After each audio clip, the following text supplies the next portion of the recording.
such a high honor to reconnect with a friend of the program. I kind of came out of left field with him, but he was very deft at dealing with all my questions or, butchered questions about, life and myth and mystics and stories, and ultimately the gravitation of humanity to oneself in order to heal through psychedelics or microdosing. And he continues on today in a prolific way, publishing and inspiring people to lose their identity. Dr. James Fadiman, welcome back to the Jake Feinberg Show. Well, it is a pleasure to come out of left field. I recall vividly when I was younger and they were setting up for baseball, people said, well, let's put Fadiman in left field. He'll do the least harm there. Didn't know he was not a liability out there. Yeah, I did. I wanted to ask you something. Can you talk about your personal and professional relationship with Willis Harman? Sure. Willis Harman, who was a associate professor of electrical engineering at Stanford when I arrived fresh from a couple of psilocybin experiences in Europe to begin my graduate work at Stanford. Now, I was not exactly excited by psychology, but my alternative career path at that point had been pointed out to me by my draft board. And it seemed to me that it was very patriotic of me not to go to Vietnam and probably get wounded and cost the VA an enormous amount of money for right. So out of a sense of patriotic generosity, let alone cowardice, I decided to go to Stanford. But I'd had these psychedelic experiences, which were what kind we would now call medium dose of psilocybin with Dick Alpert, later Ram Dass, in Europe about 6 weeks earlier. So I was very aware that conventional psychology wasn't very good at explaining what I was going through.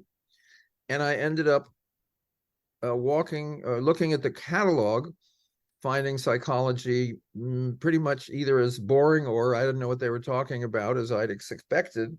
Huh. But way in the back of the catalog was this little area called special courses, which meant that you could teach outside your discipline. And I'm pretty sure that Stanford didn't pay you for it. But there was something called the human potential. And it talked about what was the best and highest that people could aspire to. And it talked about Plato and it talked about philosophy, but something felt like I needed to investigate it. So I made a call. Professor Harman, can I have an appointment? Interested in your class? Sure, come over to the electrical engineering building. I found his office and it looked exactly like a stage set for an associate professor of electrical engineering. It was nothing interesting in the office. There were a couple of pictures of clearly wife, children. There were a couple of books on a bookshelf. There were some papers, and it was really sterile. And so we sat down and I said, I'm interested in taking your course. He said, well, it's actually full this quarter, but I give it every quarter. Maybe you could take it next quarter. And without premeditation, and clearly from a different source of where the knowledge in the universe is, I said, well, I've had psilocybin 3 times. Go ahead, continue. Please. And this professor of electrical engineering looked at me, stood up, walked around his plain, large wooden desk and to the door where he closed it. And he sat down, not behind his desk, but next to me. He said, let's talk. And it turned out he was working with a group off campus called the International Foundation for Advanced Study that was doing government licensed psychedelic therapy with high doses of LSD. And they did on their very small unpaid staff. There was no psychologist. So they said, would you be our psychologist? Now, given how little psychology I had, I thought they're pretty desperate, but it's clearly much more interesting than anything else. I want to be clear, though. He when he said let's talk, he said they need a psychologist. He knew they needed one.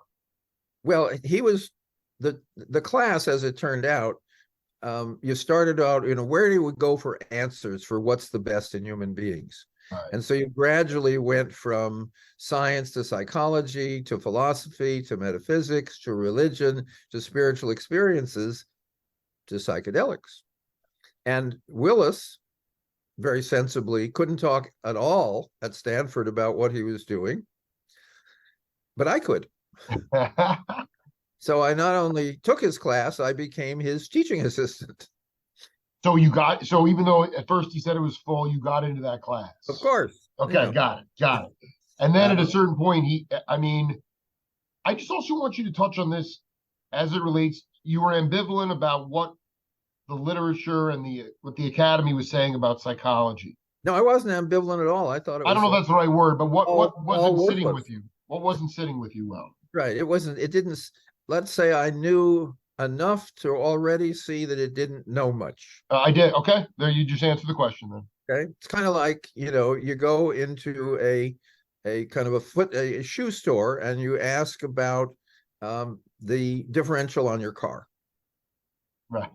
They just don't know, but they might want to keep you there in case you want to buy a shoe. That's the way it felt. So anyway, Willis, after a few weeks of being in his class, he said, I know you've had these experiences with Alpert. Would you like to have an experience with us? And I started, sure, that'd be great, because at that point, the psilocybin method with Alpert and Leary and all was almost social. You kind of sat down, a number of people took it at once, and there was talking and kind of getting kind of excited about the visuals. It wasn't all that profound, but it was still, you got that your mind was capable of a whole lot more than you ever knew. Anyway, I show up for my fun day with Willis, only there's a woman there. The setup is actually a beautifully apportioned living room. That's where we all got how to do sessions in nice living room spaces from the foundation set it up. But that's a different story. I know. We'll get into that. Yeah, that's an Al Hubbard story. But then Willis gave me something which turned out to be, I think, like 200 or 250 mics of LSD, and I sat back and I said to him and this woman who was also a young professor, "What are you guys taking?" Because I thought, it's like, let's go out and have a drink, and you're the only one that has a drink. Right. Exactly. So they looked at each other like, I don't know what he's talking about. But they either pretended to take something or maybe took a little amphetamine. And so I'm kind of being social, and I'm shooting my mouth off, which is kind of my main thing of doing, still doing it. Fantastic. Prolifically. It's amazing. And at some point, I just don't want to talk to them. And they say, would you like to lie down? I said, yeah, I'd like to lie down. They said, would you like to have eye shades? Yeah, I'd like to have eye shades. Do you mind if we put headphones on you and you listen to music? No, I'll have a listen to music. I have, I'm starting to, in my world, I'm starting to lose it. In my later understanding, so I'm starting to take off. Right.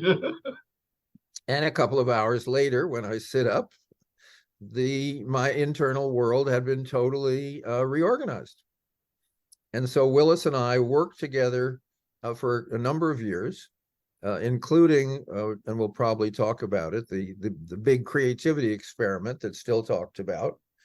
And we remained friends for quite a while. I ended up running something called Noetic Sciences. And at one point, one of the board members said, if Willis Harman were running Noetic Sciences, I would give a lot more money than I'm giving with you running it. And you said, okay, I'm gonna get him to do that. Exactly. I saw this profound. I have to say, this is what he said. It literally, I was stunned. I was stoned out of, not literally stoned. It stoned me, because when I got a chance to listen to him do this interview with an affable Italian guy, and I just want you to riff on this in your own way. Sure. You go as deep as you want. And obviously we've talked a lot about the psychedelic experience. I came of age with psychedelics when it was totally social. and totally involved normally around music. Right. So, it was a different vibe. And he's talking about, this is what he said. He goes, so this is my question for you, because what are the metaphysical assumptions that lie under Western science? And why is it a minority opinion? To me, it's so obvious that consciousness is part of it, but it's so unquantifiable that it doesn't fit into Western science. Right. What are the metaphysical assumptions that lie underneath Western science? Probably that individuals are separate, that time only goes in one direction. Right. But that separation is really the fundamental, that consciousness is limited to the physical organism in which it arises. And that human beings, so this isn't metaphysical, this is straight Old Testament biblical, Right. that human beings are in some way superior to all other species, and that superiority is almost entirely because of what we call consciousness. So what Willis did, he became really a philosopher of science, because these, again, were years in which people like me, who were fringier and fringier, could talk about psychedelics, but he couldn't. And so, but as the head of the Institute of Noetic Sciences, founded by an astronaut who looked out of the window as he was going to the moon and had a transformative experience, he could talk about transformative experiences and universal experiences and a lot of things without necessarily talking about the tool that many of us were using. So Willis became really a prominent philosopher of science, and of course, like any good observer, could see where the holes were. Go a little bit deeper with noetic. There's stuff called nada yoga, sound yoga. I mean, I very much am gravitating towards that, especially the communal experience. And why? So the general assumption is that consciousness didn't exist until after the human beings came along, when in fact it was there the whole time. That's essentially, and we're talking about total interconnectivity as well. We're all connected. Well, there's an old theory that Penrose had, I guess, about 40 years ago, that consciousness is a wave, like a quantum wave, and as it goes through everything, it jiggles things. And when it goes into a human brain, it jiggles things, and that jiggling is what we call consciousness. Now, I don't know that Willis was up that far, and I'm not. But we do know, jiggling. Wow. Yeah. But we do know that there's this is my favorite, there's some one-celled animals. There's a particular slug. Yes. That is basically one cell, and it can solve a simple maze, which is literally, you put oatmeal at one end of a maze, it likes oatmeal, and then it's not a really hard maze, but it's a maze, and it tests out things, and it comes to learn what's the quickest way to get through the maze to get to the oatmeal. Now, remember, this is a being with no nervous system, no stomach, no brain, no sexual differentiation. Now, how does it do that as a one-celled animal? Well, it links up with other, basically becomes a very big one-celled animal by kind of merging with other ones of its sort. And the first people who researched this, and I love it, were in Japan, and it was two guys, it was a Japanese and a Westerner, and the Japanese started to write a paper about the intelligence of one-celled beings. Oh. And the Westerner couldn't handle that because he knew that couldn't be. Now, the difference is, if you look at Japanese mythology, people are turning into animals all the time. The line between animal and human is very, very weak, and particularly in the mythology and fairy tales. It's much stronger in the West. So for him to say that something not person had intelligence was not a big leap. For the Westerner, it was. And so I continue to enjoy the fact that that one-celled animal had not only memory, okay? I mean, just finding your way through a maze, you would do that, just by kicking at the walls long enough and finding where the holes were. But to do it again, you have to have memory, and you do it faster. Where is memory stored? And the answer is, don't ask that to neuroscientists and mention this study, because they get very agitated. Okay, so I mean, this is the most. I just feel like it's sort of my obligation to sort of talk to you about this. Noetic science. An astronaut saw Right. something beyond explanation, or was Yeah. inspired enough to start. What year did they actually? Would you say that it sort of, not that it gave gravitas to it, but was there anything that predated that institute? Well, the word noetic came from a description of William James. William James was talking about consciousness, and he said it's noetic, which means you can't describe it. If you think about it, it's not a great name for an institute. We can't tell you what it's about.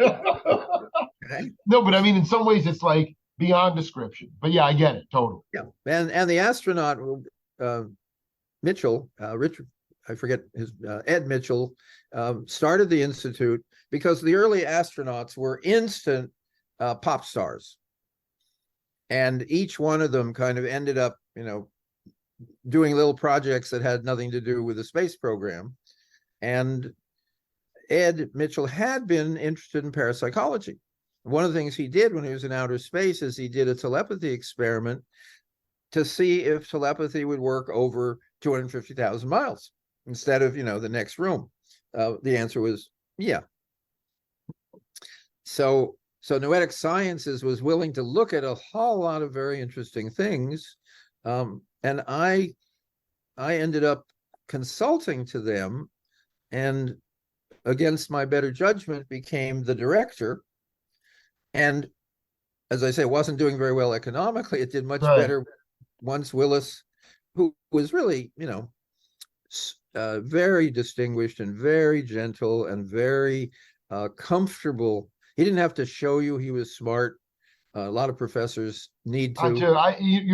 This video, I fell in love with the man, and then I heard you talking about this. So I just want to be clear, though, when you went to his office, you got into his class, Yep. and then this program that he had was not the Noetic Science Institute. This was No. This was the Institute of the International Foundation for Advanced Study. Was started by an early employee of Ampex Corporation, who invented the wire tape recorder. That's before the tape recorder. Absolutely. The wire recorder. And he, as early members of good companies are, he had enough money to retire early.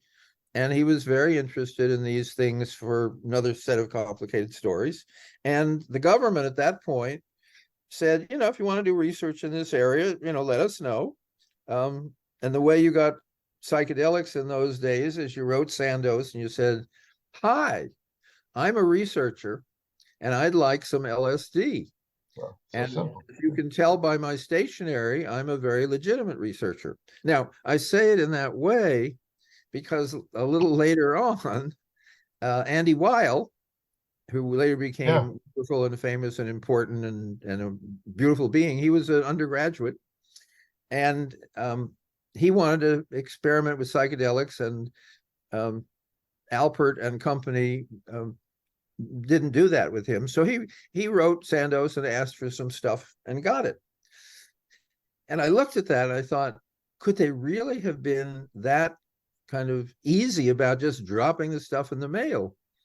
And I read the little kind of insert that you'd get when you'd get your LSD. You'd get a box, and it would have little glass ampules, and each little ampule is a little teeny bottle with a glass sealed top. And it was 25 mics in an ampule, and it would say, "Dear Mr. Researcher, here is a bunch of LSD for you." And then literally it would say, "Please let us know what you do with it." Wow. The feedback. Sandoz said, this stuff is the most powerful substance for human consciousness that we've ever imagined could exist. We're trying to figure out some way to make money off it, and we can't figure out what it's good for. So I was going to say, so there was no regulation of it. Well, there was no regulation because nobody knew what it was good for. And originally, people thought, because if you take it in a bad enough set and setting, you have what we now call as a bad trip. There you go, south. Yeah. Early on, bad trips were what was available because that's the way people thought. You know, you take a drug, you're in a laboratory, it's got bright lights, it's got noise, and they leave you alone, and they measure your blood a few times, they make you pee a few times. People went nuts. So they decided it mimicked psychotic episodes. Now, there's not a big market for something that gives you a psychotic episode, but Sandoz, I think, reasonably cleverly said, it's a great training tool for psychiatrists because you can then understand better where a psychotic or a schizophrenic is coming from. And so that was its original notion. It was a psychotomimetic. It mimicked psychosis. And then some other people, including Stan Grof, had a very different set of experiences. And the rest is a very complicated and this is really what it comes down to, because I've dedicated this interview to Willis Harman, is what did you teach him about? Not that he was a skeptic, but I don't see him. He was not dosing, was he? He never talked about it. Okay, he wasn't. He had enough experiences. Yeah, no. There was a. I was the youngest member of this little team. Right. One of the members of the team that showed up now and then was Al Hubbard, who also brought the psychedelics. There was an advanced, I told you, I got a couch and music and headphones. Sure. The advanced course was done by going to Death Valley with Hubbard and taking psychedelics and being exposed to some of the some vistas and some places in Death Valley, which we would probably call power centers, whatever that means.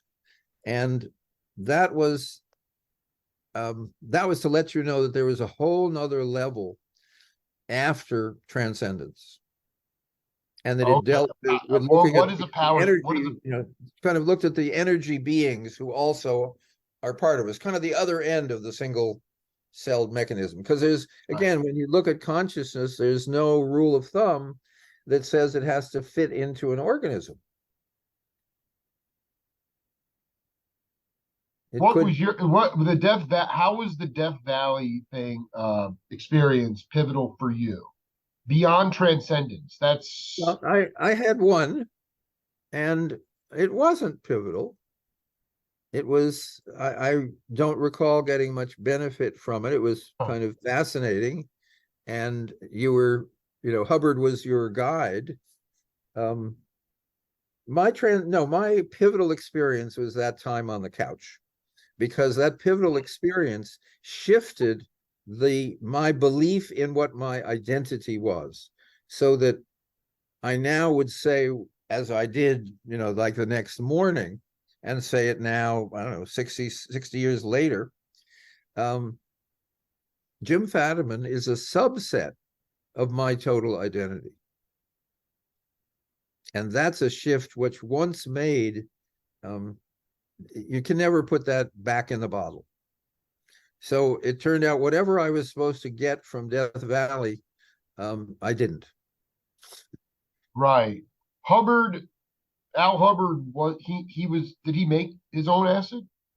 No, he got it from Sandoz. He got it from Sandoz, but he was, at the end of the day, you were brought on the team, and would you say that did not, the textbooks, the stuff in that psychology, so the limiting part of it, sort of, you already knew what it was.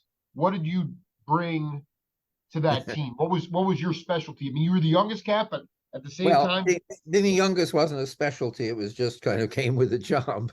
But Yeah, I always think of a team as what I like, was yeah, given, what I yeah. was given is they were working on a first paper because they were running research on giving people LSD in a kind of clinical setting, and they had results, and they wanted to kind of not playing the game, but that was important because we were coming out of the kind of psychopathic view of That's psychedelics right. into the beneficent view. And so there was a paper, and there had been a rough draft, and I was given that to kind of psychologize it up. And I read it over, and it had a lot of interesting things. This was now before I had my couch experience, okay? Before. Yeah, so I'd just Okay. come from Europe with my psilocybin experiences with my buddies. And so I very carefully took out of the paper the descriptions of mystical states. And Willis looked at it and said, "Why'd you take those out?" He said, "Because nobody's going to buy that." And so we worked on the paper, and Willis carefully took all the things, um, literally cut and pasted. You're Um, right. he took all the little pieces of paper and he squirreled them away. And then as the paper was ready to be submitted, he said, "I've added a little appendix." And the appendix had all the mystical things put back in. And in my ignorance and my position as psychologist, I said, "That's just not going to work." He said, "Well, I'm only going to send the appendix to friends." And I thought, I don't know what's going on exactly. He wants to do that. It's fine. And one of the friends was the editor of the journal who published the paper with the appendix about Oh mystical my experience. God. And within a few months, of course, I was so glad we had that in there because that was the important part of the entire psychedelic experience. Absolutely. You were So, in, yeah, go ahead. so you have to go back to an era where we really didn't know much. And we didn't know much about the spiritual traditions, and psychology didn't know nothing. Um, and there really wasn't, to find a journal that would be interested in this was not easy. And so this paper really didn't make much of a difference at the time, because of course, a year or two later, the government said, regardless of what you're doing, you're stopping as of today. And that's a different story. And that was, again, that was in the middle of the creativity experiment when the government said all LSD research in the United States is as of this date canceled. So we're in the before that. And of course, as soon as something becomes illegal, a huge new market opens up because criminals are very clear that if people want something and it's not legal, you can sell it to them for much more.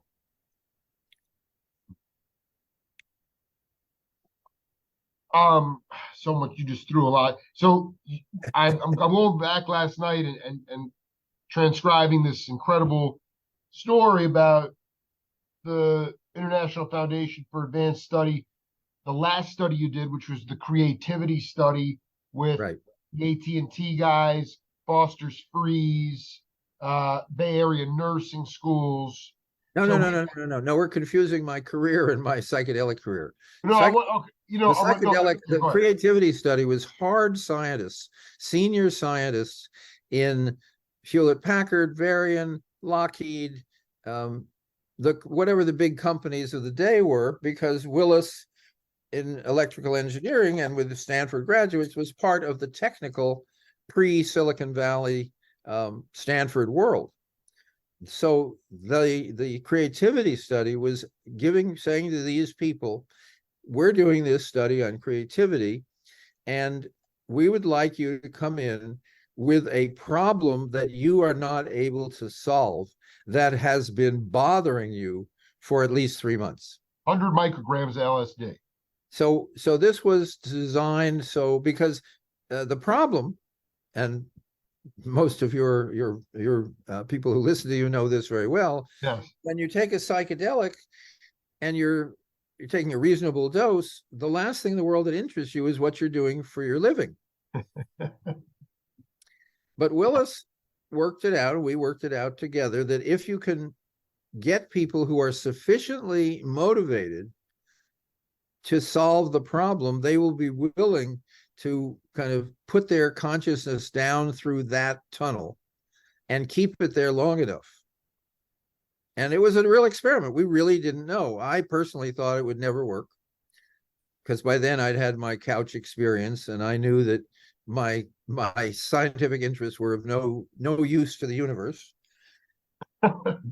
But we set it up. We had 4 scientists, so they kind of reinforced each other.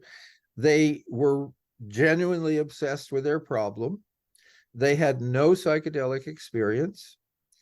And we told them that they would be able to kind of observe themselves in their own mind for the morning with the headphones and eye masks. But in the afternoon, they would get the opportunity to work on their problems. Wow. And so when we got them up from their morning, we basically turned them almost immediately. We gave them a few psychological tests, of which for creativity, and they all did lots better, and nobody ever cared. But when they got to their problems, they dug in. And what happened, the only change we made in the instructions is after 2 groups, we said you had to come in with at least 2 problems, because a couple of people looked at their insolvable problem and said, oh, yeah, I see how to do it. Oh, Made a few notes, and now they have a couple of this hours. is unbelievable. So you're okay. So and all 4 of those cats, those scientists, no Ellis. How did you sort of convince them that this was? I mean, for some people, this is like the biggest sin in the world. Is if they? I mean, none of them were anti-drug. No. How did you No, get them to actually ingest? They weren't. Remember, they weren't anti-drug and they weren't pro-drug. They didn't. They just. They wanted to solve these problems. They were indifferent to it. But what we said is, we're setting up a study, and it may be the most creative day of your life.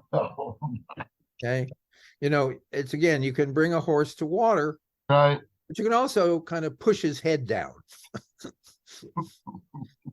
So we set it up so that that's what they came for. That's what they wanted. And the feeling of solving a very difficult problem, particularly one that has bothered you for a while, is a very, very high feeling. It's a wonderful feeling of intellectual kind of orgasm. And you immediately, as soon as you've seen a solution, the world opens up in a whole another way. I mean, let me give you the one example that I really still don't quite believe occurred, and I was there. Somebody is doing a thought experiment. Now, Einstein did a lot of thought experiments about what happens when you accelerate things to the speed of light and so forth. So it's understood in science. You can kind of imagine a problem. Well, he was designing a circuit. This became semiconductors, basically. It was early semiconductor research. Right. And he was designing an electric circuit. Now, when you design an electric circuit, it has capacitors, it has resistors, it has a lot of stuff in it, and the little electricity runs back and forth and up and down, and something happens to the end. Well, he would imagine, and he's setting up a circuit board, and it has these little objects on it that do things, and he would imagine sending an electric current into that device. And then he would observe the electric current until it failed. And then he would see where in his imagined setup he had observed a failure. Remember, he couldn't guess, because if he'd have guessed, he would have designed it differently. Then he would make up another imaginary circuit correcting that particular issue, and then run it again until he found one that worked from the beginning to the end. Now, I find that, as I say, I find that wonderfully amazing. And it suggests that well, what we knew from these guys, because these were, again, people who were working on these problems, who were employed by major companies. A number of them became, vice presidents of various companies. These were hotshots. So what our belief was, that if you knew enough to work on the kind of problems you were being paid for, that you had all the pieces of the answer somewhere, but you didn't know how to put them together. And so this particular one that I'm sharing with you is just an extraordinary way of testing it out. We had someone else, for example, who did thought experiments with, I think it was a positron. That's a positive electron. And there were theories about them. And he would run thought experiments with all the different theories. Now, out of that, he did a published paper with a new theory of the positron. So that was, and we also had at the other end, we had someone who was several architects who basically had failed with a client. Right. That the client didn't like any of their ideas, and these were really top guys. And so the one that I remember was a small, like a small shopping center, little mall in Santa Cruz. And there was a site, and so the dimensions were known, and kind of a lot of the variables were, but all the ideas this guy came with, the owner of the site didn't like. So he spent the morning, he said, kind of walking through all the most amazing buildings of history, some of which still were up and some weren't. He was kind of reviewing architectural history. And when he turned his attention to the problem, and he brought with him great big pieces of paper, drafting paper, so he could, do some sketching if he felt like it, he saw the building. He didn't see a misty version of it. He didn't see a kind of vague outline. He saw the building. And he said, I saw the building, and I went and counted the parking places. I could look under a beam, and I could see the size of the bolts used to attach that beam. And so he made a bunch of sketches. And then the client liked it. And about 6 weeks later, he settled down to do, the architectural drawings, which is, exact and technical. And he did them over a period of hours and hours. And then he said, oh, yeah, I didn't look at my sketches. And I said, how could you do that without looking at your sketches? He says, I knew the building. So that's an area which is quite extraordinary and is still not really well understood. In the scientific world, in the technical world, it's very well known. And there's just lots and lots of companies started in a similar way with breakthrough ideas. And there's just a wonderful quote from Tim Ferriss, who said, I don't know a single billionaire in Silicon Valley that hasn't used a lot of LSD. Right. I want to just be very clear. This cat dosed. Yep. The building came to him, the Yep. entire, and then he's doing the deeper dive into the architectural designing of it, and it's still there. I mean, Yep.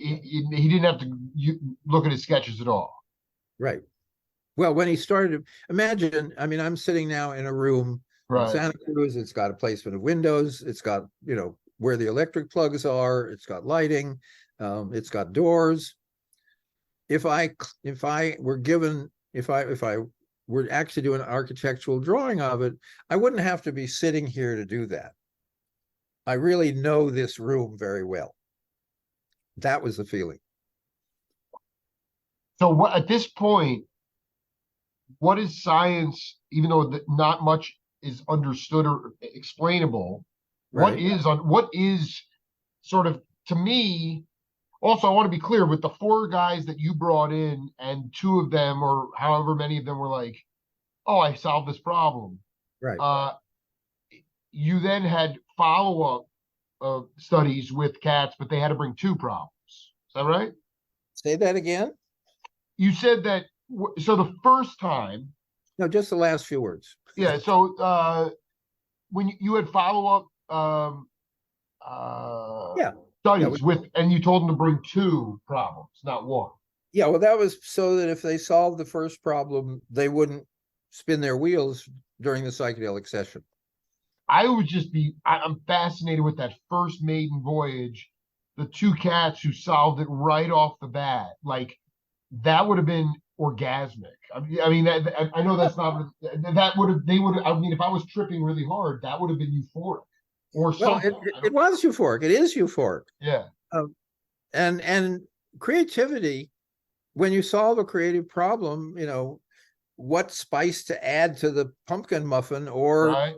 Right. or a breakthrough that wins you the Nobel Prize, it's the same rush. There's something about creation, which in a sense comes out of nothing, that is exciting. Pretty much, it's hard to think of anything more exciting. I mean, I've written a novel, and when you write a novel, particularly if you're not a writer and you don't plot in advance, you think, I wonder how my characters are going to manage with the situation I just set up. And then I think, oh, how about such and such? Right. It's good or not, whether it works or not, is that that is very real. You say, oh, I can see to the top of the next hill. And that's very exciting. So you're 100% right. I just in my speed reading, you who was the cat? What was what was the problem that the professor had from San Francisco State, who ultimately took you in to be? He was part of the Snowden, Sullivan, and Goodwin. You became a consultant, and so the second part of that, what was the problem he was dealing with? Well, again, we're covering two pieces at once. Right. We moved to San Francisco State and set up the Institute for Psychedelic Research at San Francisco State because somebody gave, I guess, Willis Harman some money. Now, we thought we would set up something at Stanford because we'd never had any, when universities are very clear, if you bring in money, that is a positive part of your job. So Willis went to the appropriate people at Stanford and said, I've been offered such and such money to set up some research. And they said, we don't want you to do it here. This was an extraordinary moment in the kind of academic freedom world. What year? What year is this? 57, 58, wow. Maybe. Okay. So for Stanford to turn down money was just shocking. So we had a person in our group who joined, who was a real psychologist named Robert Mogar, who's an associate professor at San Francisco State. And he said, well, we have a kind of researchy, part of the university too. Why don't I see if they'll take the money so that we can set up a little institute?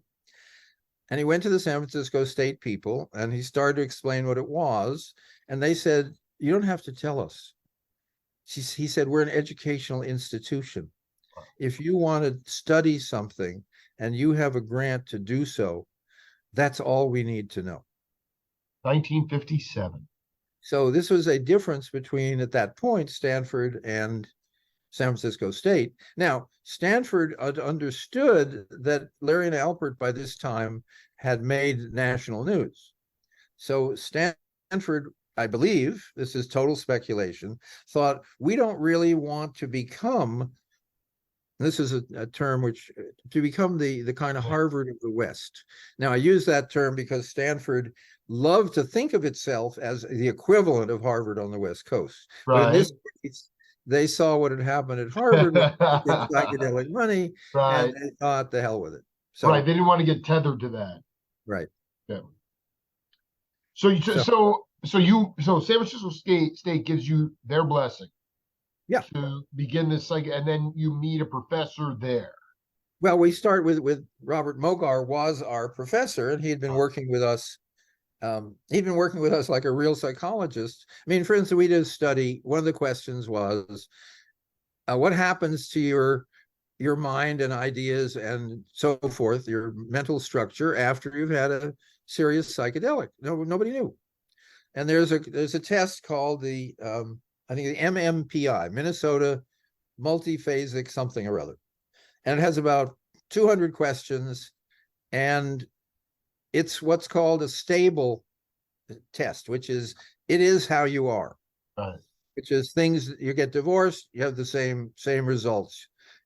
You get a new career, you have the same results. It's about your mental structure. So we thought that's a great test to see where the changes are, because it's already said there won't be any. And so Mogar did the research on that. And what we found is that people's personality not only went through very big structural changes, but didn't settle down to a new stable structure for 8 or 9 months. So Eight that's the or kind of, nine months. yeah. So that was from one well curated high dose. I And guess I was, so much of this, what caught my attention was actually like interpersonal, cats that are engineers, semiconductors. That's all very, sort of root science, but like with the nursing people, can you talk about the effects of like the ability to bring people together? Is that possible with psychedelics to get people more was that your goal when once no, you got, I'm sorry to no, jump ahead, but it's yeah, like, no, our goal was individuals. Now, I said we had 4 people at once, right. but they didn't talk to each other. 4 people at once, reason, 2 reasons. One is far cheaper. And since we weren't being paid anyway, that felt good. Right. But also, we were asking people to work on their own.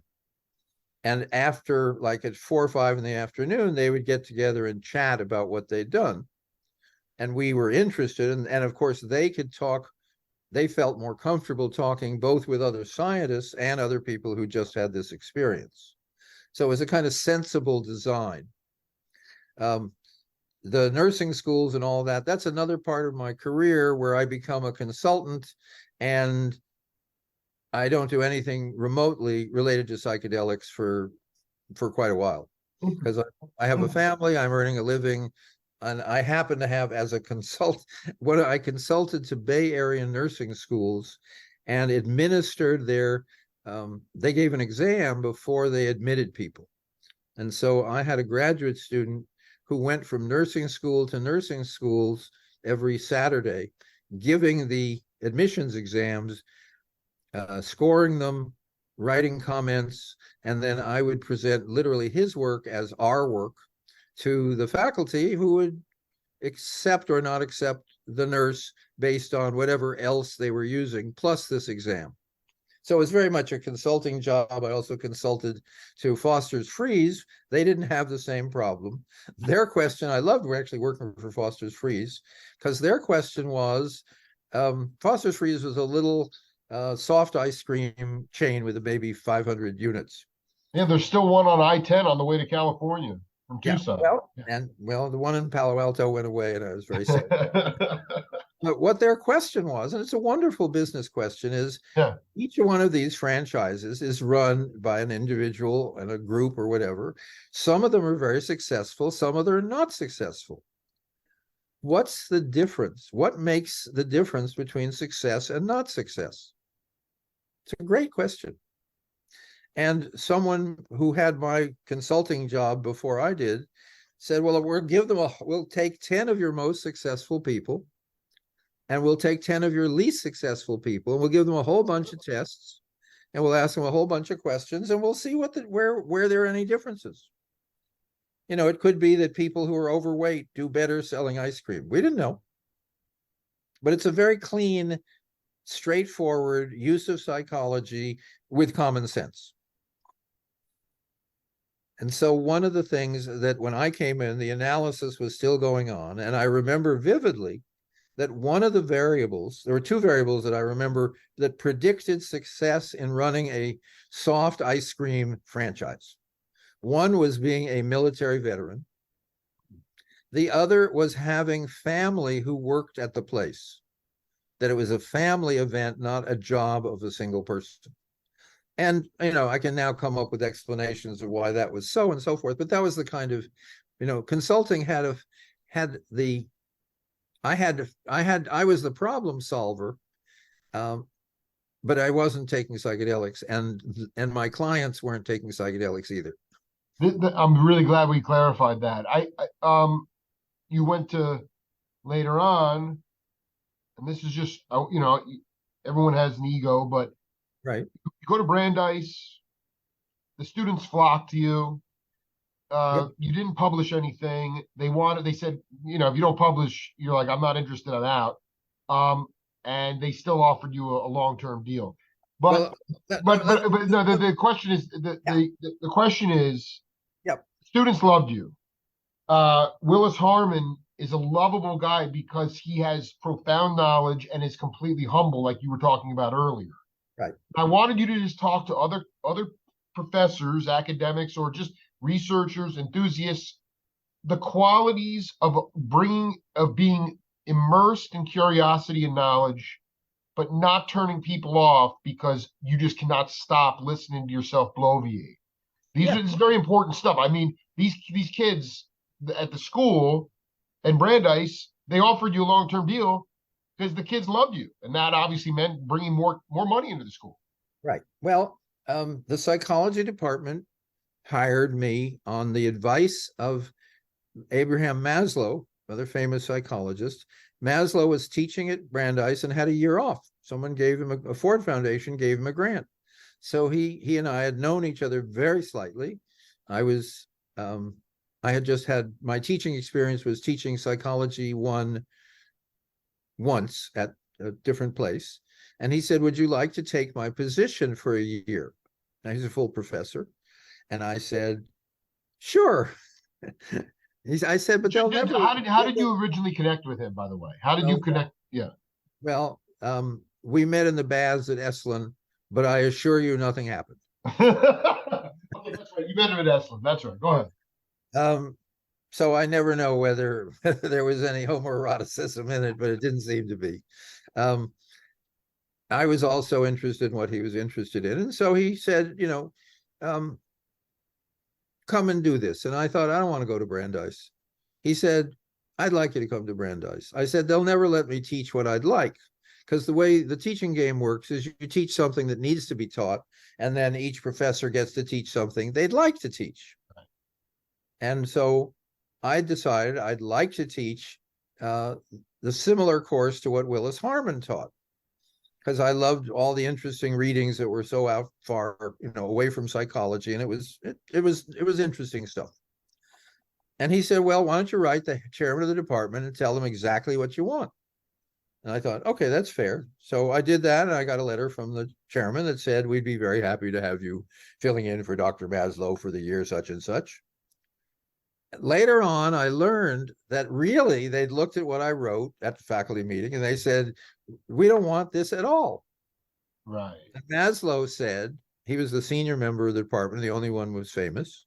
He said, I want him in my position for the year. You write him back and say, it's fine.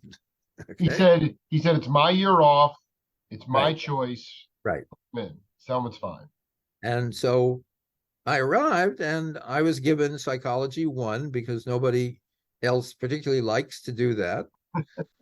And I had another basic course, I think, called motivation. And I had a little special course.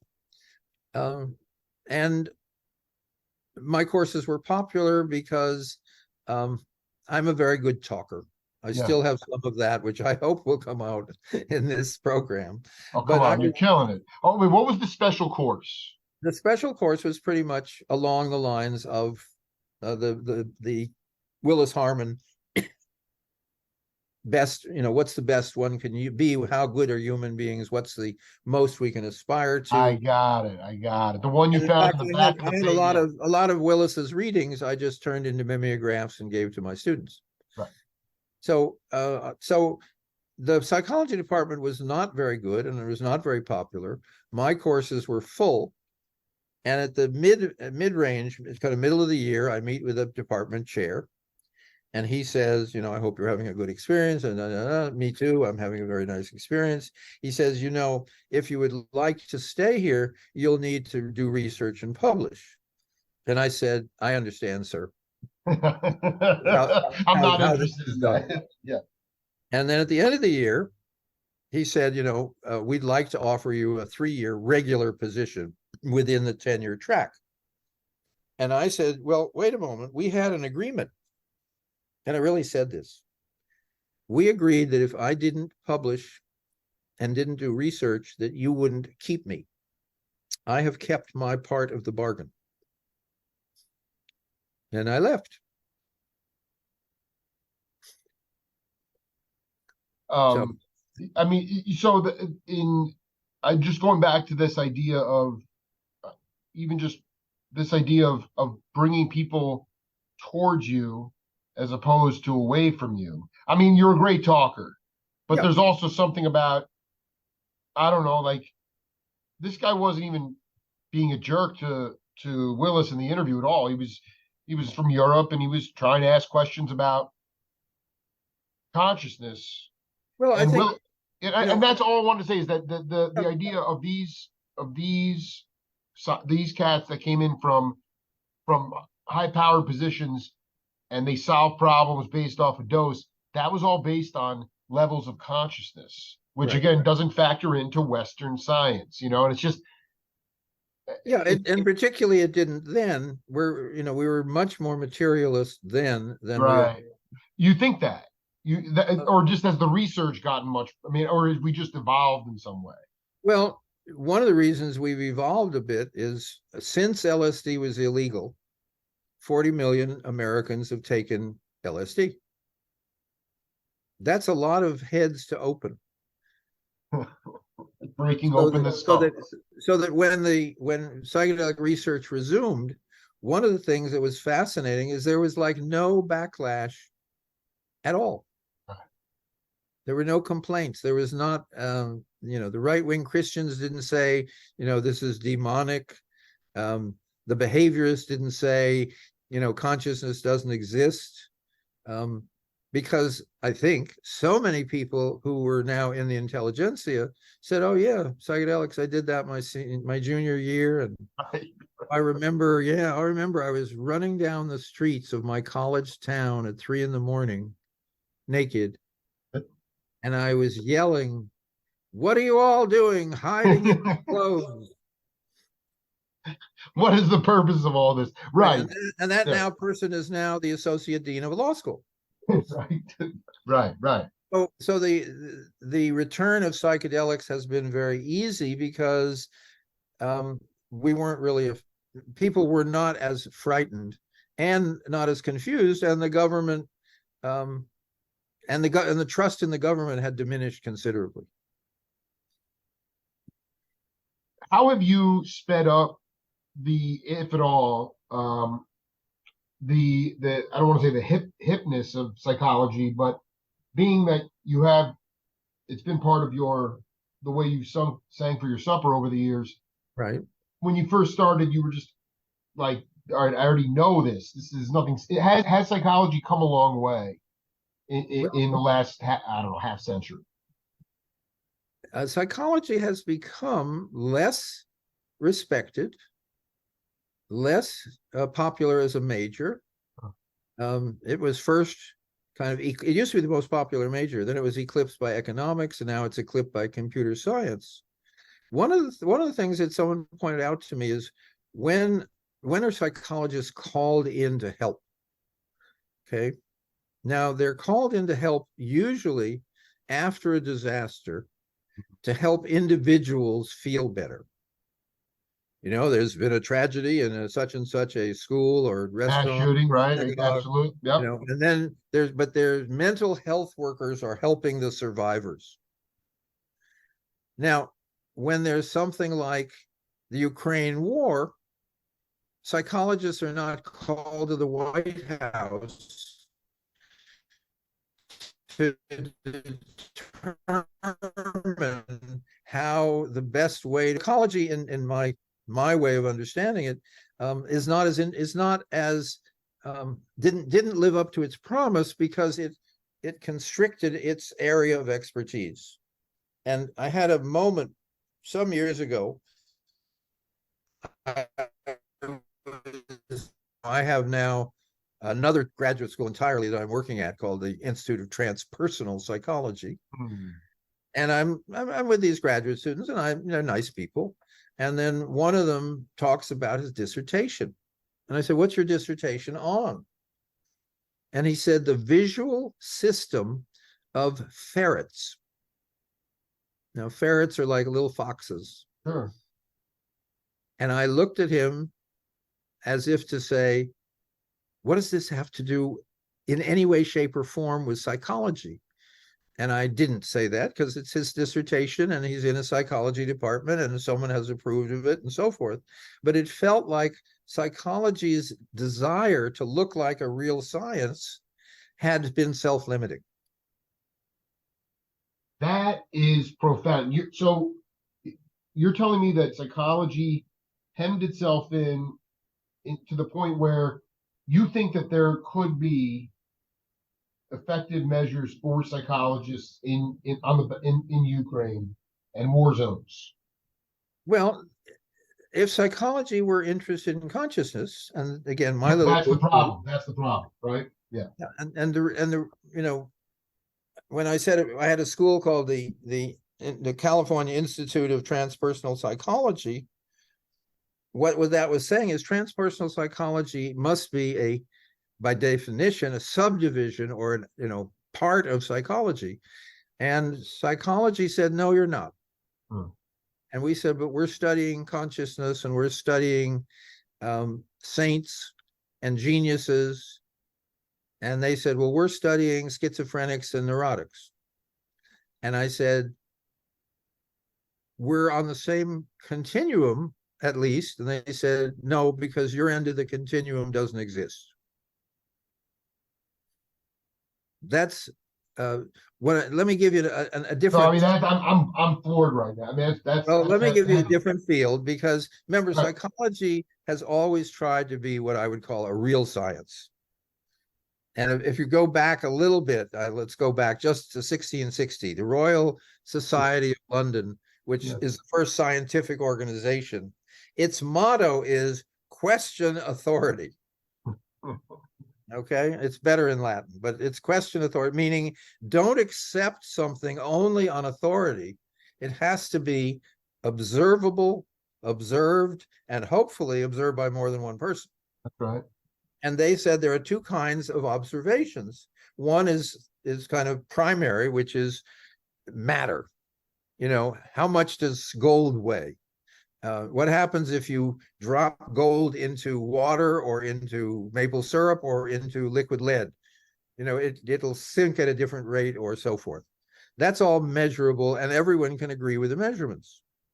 They then said, well, there's also secondary phenomena, which is the experience people have about events, inner events, and those are not measurable, but they are discoverable, they are observable, and people can compare observations and come to generalizations.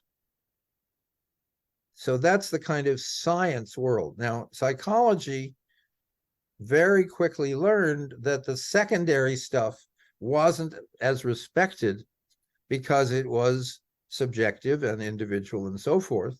And so they tried to do more and more measurement. So what's one of the great breakthroughs of psychology is called the IQ test. Except we now know that the IQ test has a built-in bias, which is white kids, for example.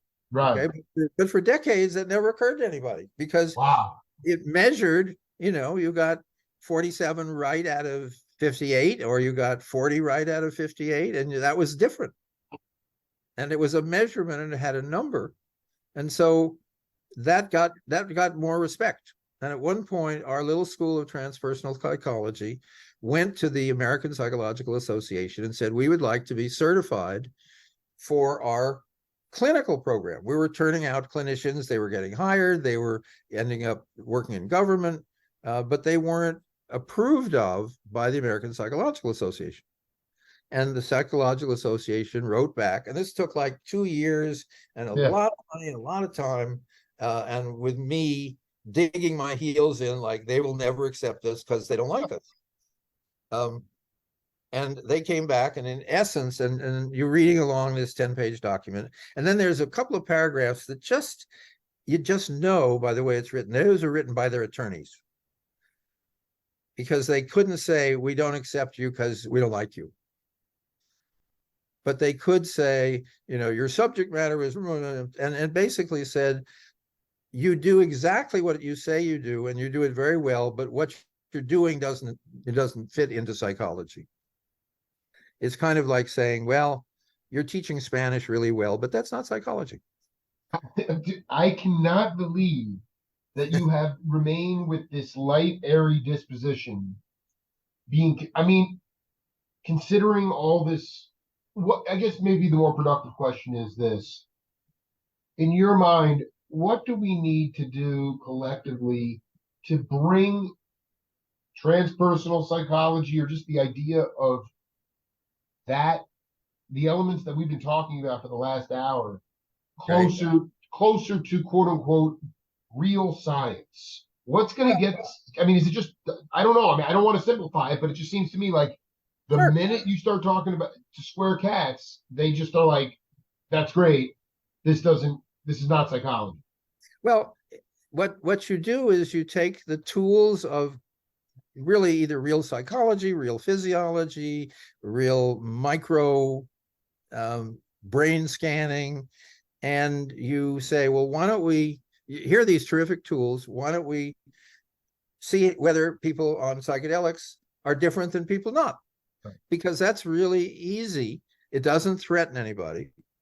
So for instance, it turns out, and you've seen this, is if you look at a picture of the brain before psychedelics, and it has some little colored lines of kind of connecting this to that.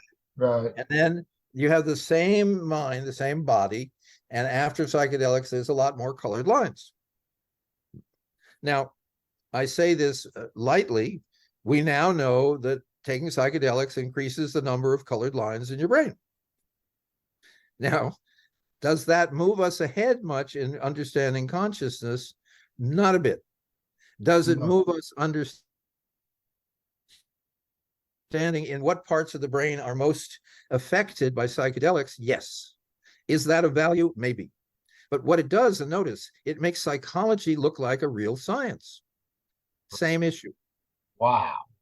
So what's happening is cross-disciplinary work is really going on, because on the medical side, most medicines, I assure you, when you've been to study them in depth, we don't know quite how they work.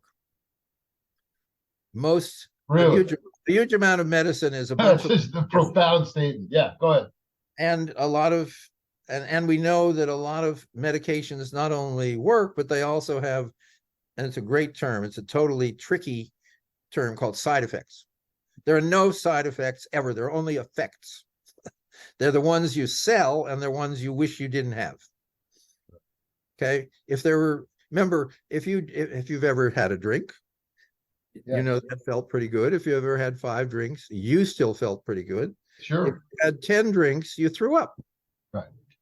Throwing up is not a side effect. It's an effect. And if you could have a drink that had the same effects as alcohol, but you didn't throw up, it would be an improvement. So what's happening with psychedelics is there's a lot of wonderfully hard science all about the brain and about the different names for parts of the brain, and how long the effects on the brain last. The question of how much does that improve clinical outcomes, making people better and have less suffering? Not that much. So when you talk to people who are trained in psychedelic clinical studies, they turn out to be very nice people who are capable of sitting with people and radiating a calm and collective ease as people go through the most amazing changes in their consciousness they've had in their whole life.